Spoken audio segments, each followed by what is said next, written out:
అన్నకు ఎదురు చెప్పలేక, ఇష్టము లేని వాడిని పెళ్లి చేసుకోలేక ఎలా ఎలా ఎలా అని ఆలోచిస్తూ ఉంటే తనకు బాగా నమ్మకస్తుడైనటువంటి ఒక బ్రాహ్మణుడిని పిలిచిందట. వాడి పేరు అగ్నిద్యోతుడు.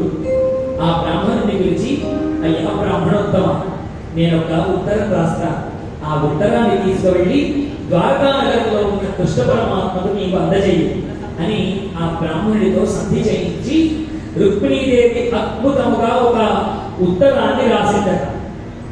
రాసి సాక్షాత్తు ఆ బ్రాహ్మణుడి చేతికిచ్చి ద్వారకా నగరానికి వెళ్ళి కృష్ణ పరమాత్మకు ఇవ్వమని ఇచ్చిందట. ఎప్పుడైతే ఈ ద్వారకా నగరానికి బ్రాహ్మణుడు బయలుదేరాడో ఎన్నో మైళ్ళ దూరం నడిచి నడిచి నడిచి నడిచి ద్వారకా నగరానికి చేరుకున్నాడు. చేరుకుని బ్రాహ్మణోత్తముడు కృష్ణుడిని కలిశాక కలవగానే కృష్ణ పరమాత్మ వారికి ఎదురు వెళ్ళి వాడిని ఒక ఉచిత ఆసనం మీద కూర్చోబెట్టి బ్రాహ్మణుడి పాదములన్నీ కడిగాడు. కడిగి ఆ నీళ్ళన్నీ పైన చల్లుకొని, ఓ బ్రాహ్మణోత్తమ, మీరు క్షేమమే కదా, మీరు క్షేమంగా ఉన్నారా? మీ వేద విద్యలన్నీ బ్రహ్మాండంగా సాగుతూ ఉన్నాయా?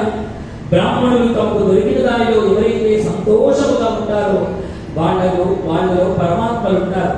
కాబట్టి మీరు సంతృప్తిగా జీవిస్తూ ఉన్నారా? మీకు దానములు ధర్మములు అందరూ చేస్తున్నారా అనే మాటలన్నీ అడుగుతూ ఉన్నాడు. ఎలా అడుగుతూ ఉన్నాడు? బ్రాహ్మణుడు రెండు చేతులు ఇలా ఒత్తుతూ బ్రాహ్మణుడిని సేవిస్తూ అడుగుతూ ఉన్నాడు.